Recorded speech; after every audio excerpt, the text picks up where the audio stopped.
Welcome into the Chiefs Report. I'm Harrison Graham here on Overreaction Monday following the Chiefs' 33-27 win over the Miami Dolphins in Week 14. Kansas City, number one seed in the AFC, heading into the final stretch of the season. Let's start with Travis Kelce.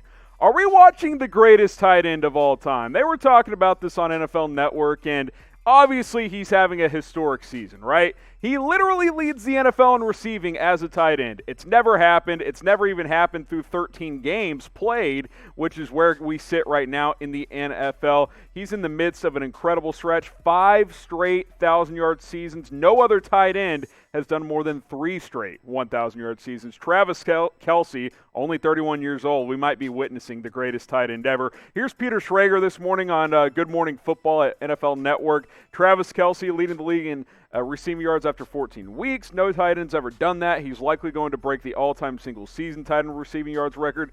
I love Gronk, but can I ask, are we watching the greatest tight end of all time? I'll give more thoughts in a sec, but first, I want to ask you guys, is Travis Kelce the best tight end ever? Type Y for yes, type N for no.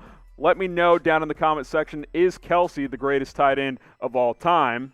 And my thoughts are, he's only 31, so I don't know if we can go there yet, but Travis Kelce is just an unbelievable player. He is criminally underrated, not in the sense that people don't think he's good, but just in the sense that we actually went into this football season having the debate between him and George Kittle. I mean, come on, guys. Travis Kelce had 4 straight 1,000-yard seasons heading into this year, and now he's had his 5th straight, and he's leading the NFL in receiving yards. I get it. Blocking's part of the game.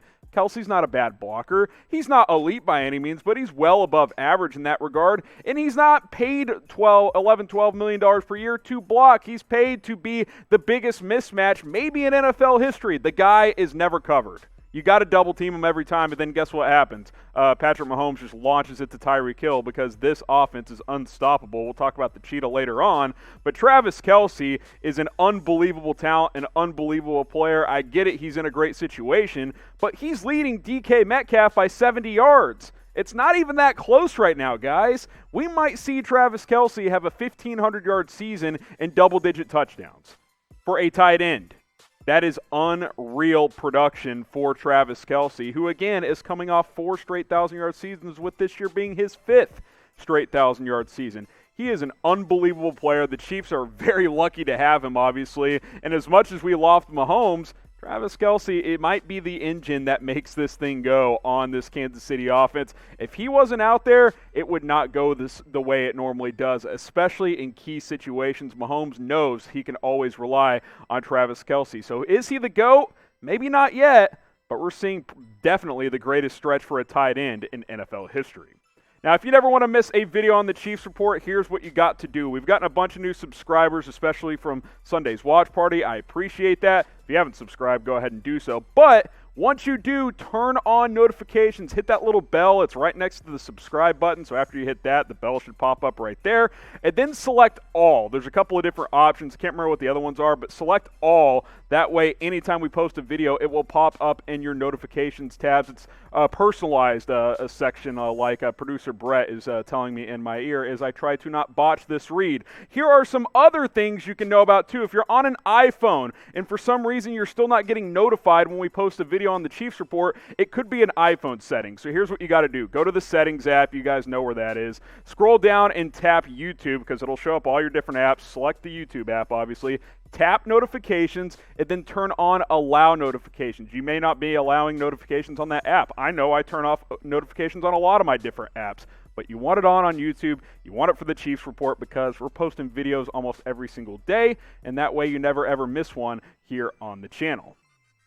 All right, let's talk about Tyreek Hill now because the Chiefs' offense just continues to be ridiculous. I just spent, 5 minutes talking about how crazy good Travis Kelce is? Tyreek Hill has 16 touchdowns this year. I don't know which player's better. They're both so freaking good. I think they have the 2 best offensive players in the NFL and the best quarterback. It's just unfair. fair. Had 2 more touchdowns on Sunday, 1 rushing, which, by the way, I don't know if you guys have seen the little Twitter clip where Patrick Mahomes called Tyreek Hill over to fake block a linebacker. So he said, hey, you got 52, and then he just kept coming, jet sweep, touchdown, Tyreek Hill. That was a sick play design by Patrick Mahomes and by Andy Reid and Eric Bieniemy, obviously. But Tyreek Hill and Travis Kelce, best 1-2 punch that maybe we've ever seen, and it makes this offense unfair, and you can't stop this offense. And you know how I know you can't stop this Chiefs offense? Kansas City had 4 turnovers against arguably the best defense in the NFL on Sunday and still put up 33 points, and the game was never in doubt. Like, that's how good this offense is. If they would have cleaned up a couple of fine details like Mecole Hardman fumbling inside the 20, Patrick Mahomes throwing a pick in the end zone on a ridiculous pick by Xavier Howard, if he doesn't force a couple of other balls that were picked off, this might be like a 48-10 game. Obviously, it ends up being a lot closer, and the Dolphins deserve credit, and they made some stops, but you can never completely stop this offense. Sure, you can get a stop here, a stop there. You can make a ridiculous play when you have the best corner in the NFL, but how many teams in the NFL are scoring 30-plus with 4 turnovers?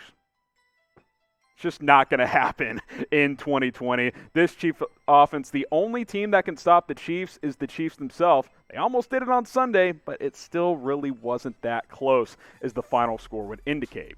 Now, who is your favorite Chiefs player not named Patrick Mahomes? We've talked about 2 of probably the biggest on the Chiefs, right? Tyreek Hill, Travis Kelce.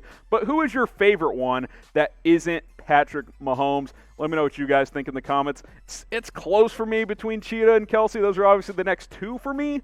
Let me know what you guys think down below. I'll be interacting with you guys in the comments.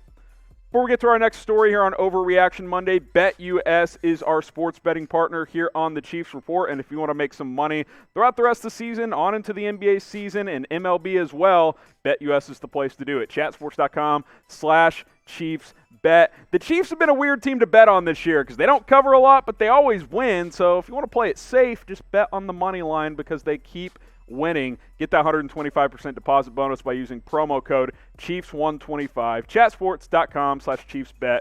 Get going with BetUS.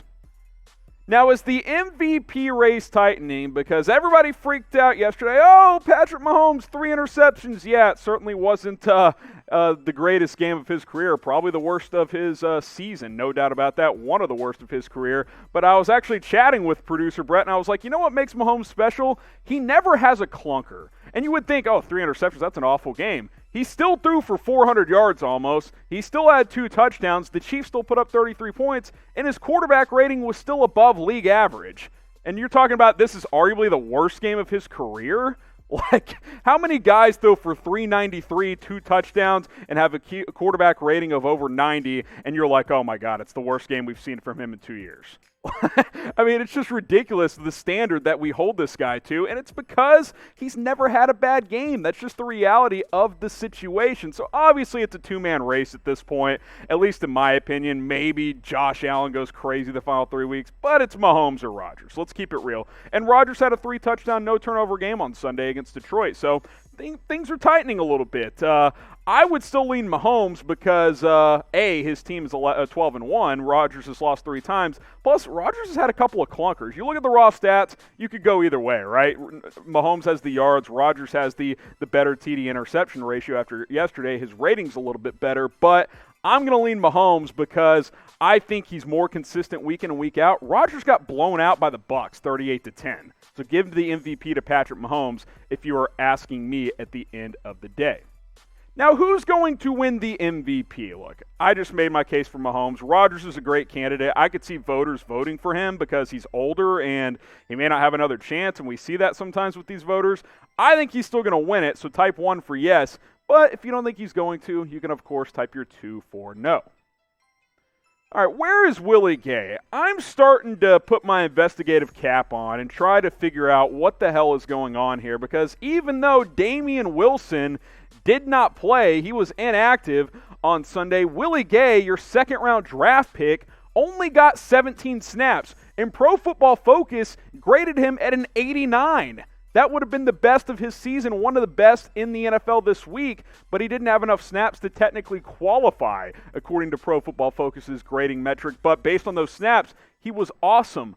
I don't know what's going on here. The Chiefs linebacker position is not that strong. Anthony Hitchens and Damian Wilson, they're nice vocal leader type of players. They're not great on-field guys at this point. They're average NFL linebackers. Let's just be honest.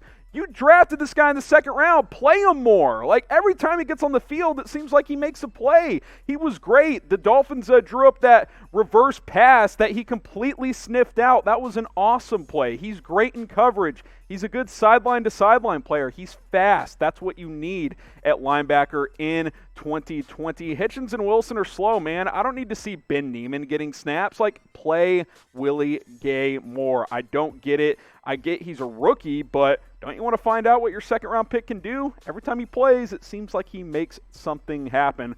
I would like to see him more, and that's why I am starting the Free Willie campaign. Say it with me for those in the back. Hashtag Free Willie. Playoffs are around the corner. If you want him to factor in, he's got to start playing more. And obviously for the future, the time is now. Let's make it happen. Hashtag Free Willie. Spam the comments, and we'll see you next time.